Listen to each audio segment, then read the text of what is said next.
वचन सिद्ध कब होंगे? वाणी सिद्ध कब होगी? जब हम श्रेष्ठता का जिए। महाराज सेठ हरिवर्मा ने भगवान शंकर की भक्ति करी, भजन करा, स्मरण करा, मंत्र जाप करा और उठा पूजन से, और बेटे को श्राप दे दिया कि तू स्वान 7 दिन के अंदर तू स्वान बन जाएगा।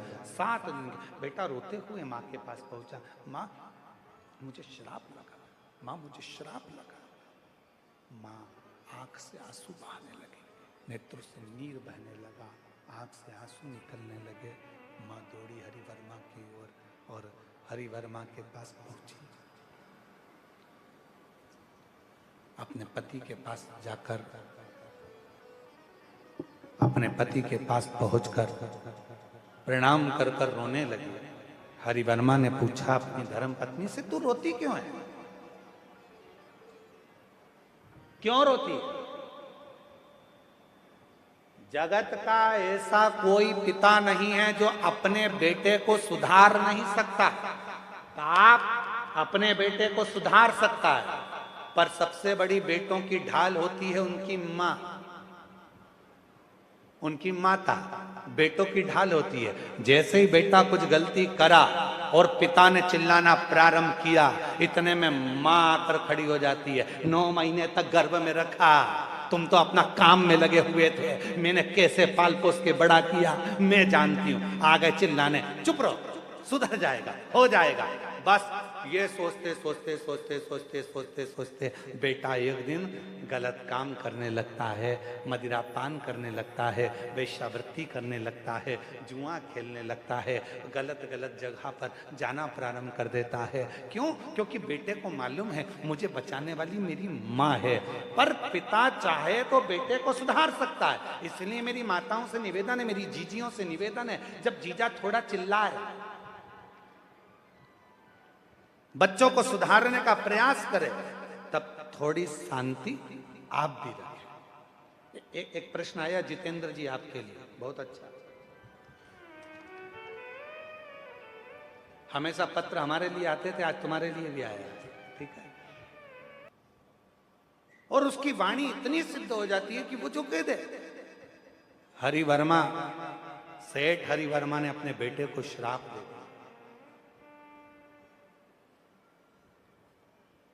तू स्वान बन जा, तू कुत्ता बन जा, स्वान। जैसे ही सुना मां ने, भीतर से मां रोने लगी, मेरा बेटा स्वान बन जाए, मेरा बेटा स्वान बन जाए।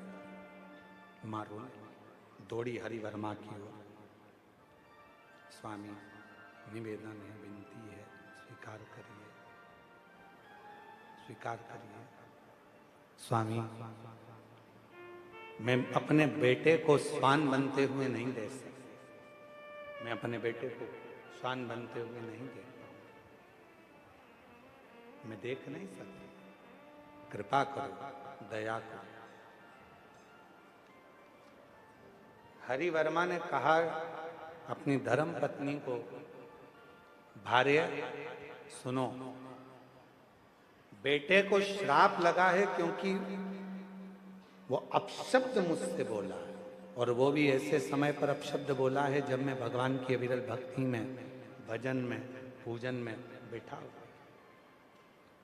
मेरी जीजियों, प्रयास करो, जब शंकर के मंदिर में जल चढ़ाने के लिए जाओ या पूजन करने के लिए जाओ या स्मरण कर, किसी को अपशब्द ना कहो, किसी को ताने ना दो, जाओ जरा। फिर भी तुम यदि आई हो और अपने बेटे को उस योनि से छुड़ाना है तो सुनो, पर स्वान बनने के बाद यदि कोई शिव भक्त कहीं से भगवान शंकर पर चढ़ा हुआ जल लेकर आ रहा होगा और उसका जल का पात्र का जल इसको प्राप्त हो जाएगा, उसी क्षण ये स्वान की योनि से छूट जाएगा, उसी क्षण स्वान की योनि से मुक्त हो जाएगा। मेरे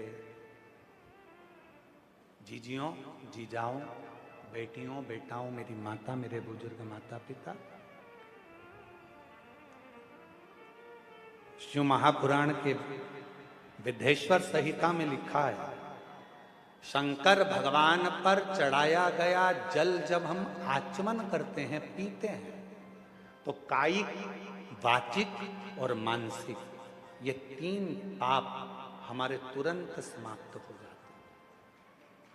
जैसे ही हमने भगवान शंकर पर चढ़ा हुआ, अब कई लोग कह देते हैं शिव पर चढ़ा जल मत पियो, कोई कह देता है शंकर पर चढ़ी बेलपत्र में। शंकर पर चढ़ा हुआ जल जब हम आचमन करते हैं, शिव पर चढ़े हुए जल को जब हम अपने घर पर प्रोक्षण करते हैं, शंकर पर चढ़े हुए जल को जब हम अपने ऊपर छींटते हैं, शंकर पर चढ़े हुए जल को जब हम अपने मस्तक पर चढ़ाते हैं, हमारे ना जाने कितने कितने पाप अपने आप छिन्न होते चले जाते हैं, समाप्त होते चले जाते हैं। वो पाप अपने आप दूर हो जाते हैं, दूर हो। हरि वर्मा सेठ ने कहा, तुम्हारे बेटे की मुक्ति स्वान की योनि से होगी तो शंकर पर चढ़े हुए जल से।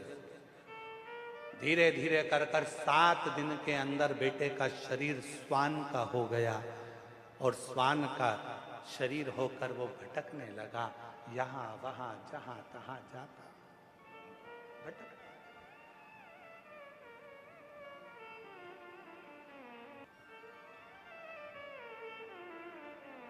वीराने जंगल में पहुंचकर यहां वहां कुछ भोजन ढूंढ रहा था। भोजन कहां? भोजन की तलाश में था, कहीं भोजन मिल जाए, कुछ खाने को मिल जाए। मिला नहीं। एक शिव भक्त भगवान शंकर के शिवालय पर पूजन कर कर, आराधना कर कर आ रहा था। हाथ में कुछ सामग्री थी। श्वान को लगा, कुत्ते को लगा कि इसमें कुछ भोजन मिल जाएगा, मैं 3 दिन से भूखा हूं, कुछ खाने को नहीं, कुछ प्राप्त नहीं, मुझे कुछ खाने को मिल जाए। भूखा हूं 3 दिन से, मुझे भोजन नहीं मिला, 3 दिन से।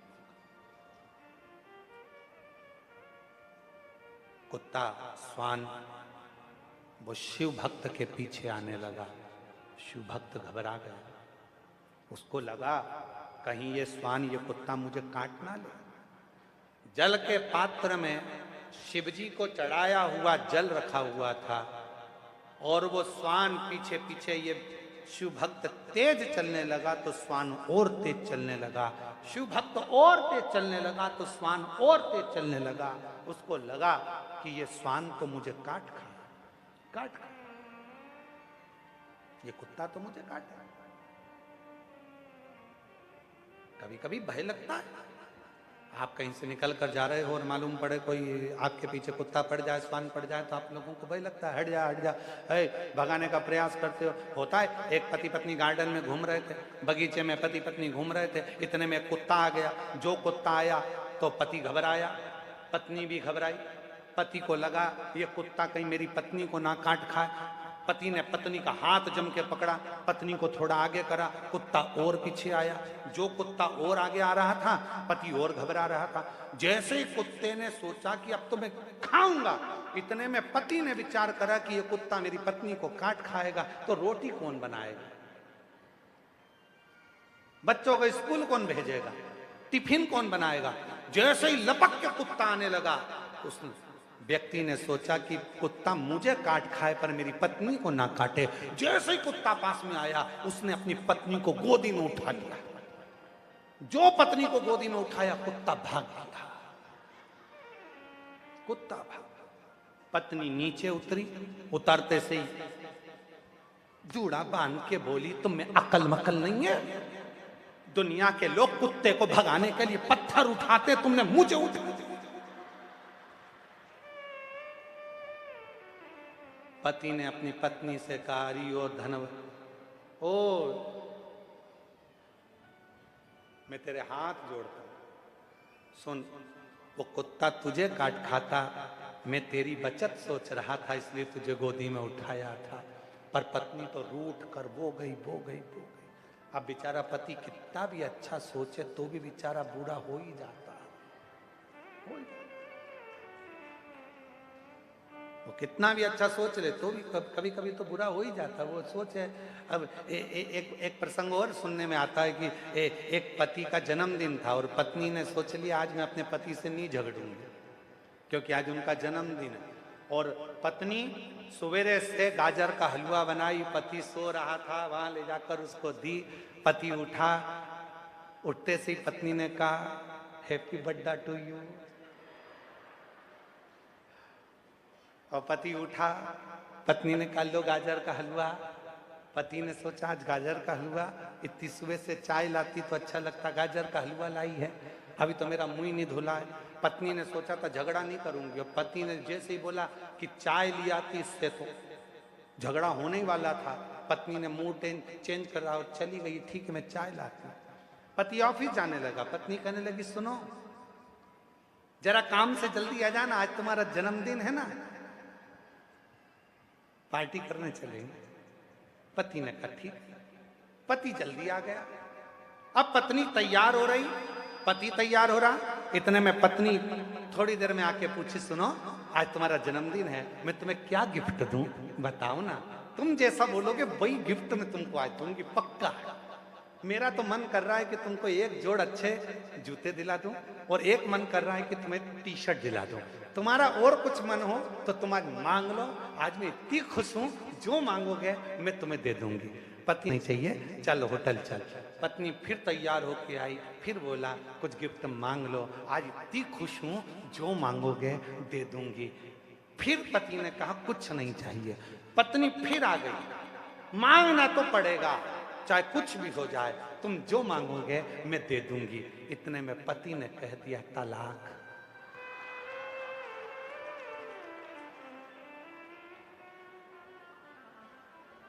पत्नी गई अंदर, बेलन उठा लाई, भागा। शिव भक्त जैसे ही भागा तो स्वान उसके पीछे पीछे। अब इसको लगा कि मुझे काट खाएगा। पानी का जो लोटा था, जल का जो लोटा था, उसने वो ही उठा लिया और कुत्ते को भगाने के लिए, स्वान को भगाने के लिए वो लोटा उसकी ओर फेंका। वो लोटे का जल नीचे गिरा, वो जल को स्वान ने चाट लिया और वो उस स्वान की योनि से छूट गया। स्वान जैसे ही स्वान की योनि से वो मुक्त हुआ, शिव भक्त ने पूछा भाई तुम कौन हो? मेरे पिता का नाम हरिवर्मा है, मैं सेठ हरिवर्मा का पुत्र हूं। मेरे पिता ने मुझे थोड़ा सा निर्माल्य विसर्जन के लिए बोला था, मैंने उसको अपशब्द कह दिया था, जिसके कारण बस मुझे कुत्ते की योनि, स्वान की योनि मिली।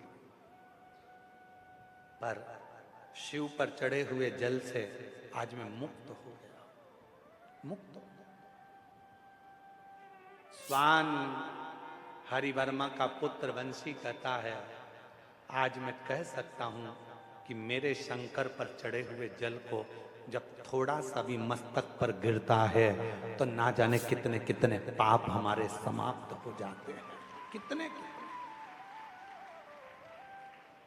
और धीमा बजाओ भोलानाथ डमरू, धीमा बजाओ, धीमा बजाओ भोलानाथ डमरू, धीमा बजाओ। देह तो मिल सकता है,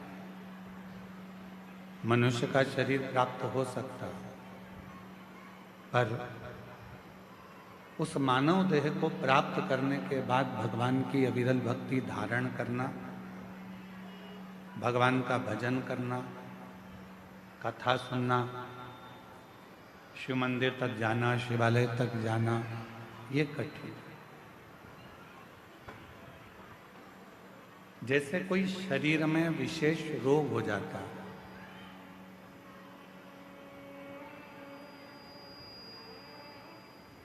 और शरीर में अगर कोई रोग हो गया तो सबसे पहले जरूरी है कि अपने गांव का प्राथमिक चिकित्सा केंद्र जो है,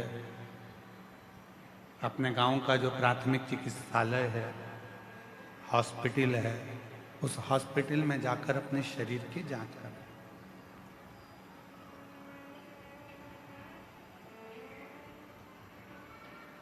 अब हम क्या करते हैं कि पहले प्रयास करते हैं कि शरीर में रोग आ गया तो ऐसा लगता है कि किसी ने हम पर कुछ कर दिया।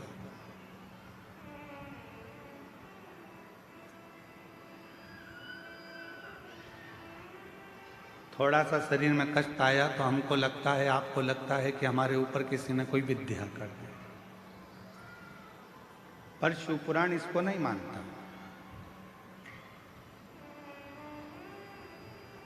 शिवपुराण तो कहता है कि हमारे पूर्व जन्म का कोई कर्म ऐसा होता है जिस कर्म का भोग आप उस कर्म के भोग को भोगते हैं।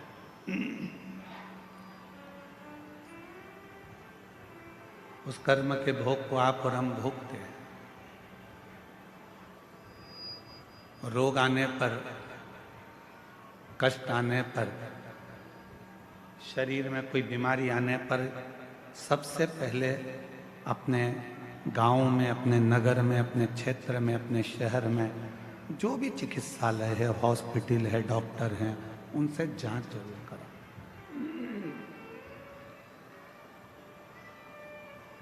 और उसके बाद जब हमारे शरीर का रोग ठीक ना हो तब किसी बड़े हॉस्पिटल में जाकर इस शरीर की जांच कराओ, दवाइयाँ लो, गोलियाँ लो, जांचें कराओ। साथ में ये सब कराते कराते फिर साथ भगवान शिव जी को फिर एक लोटा जल चढ़ाना प्रारंभ। क्यों? दवा के साथ में दुआ की बहुत जरूरत पड़ती है।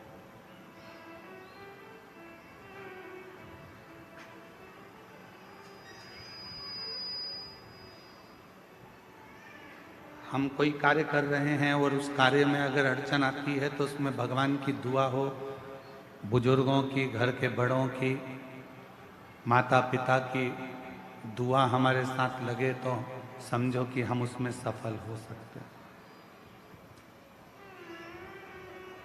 हम उसमें सफलता धारण कर सकते हैं।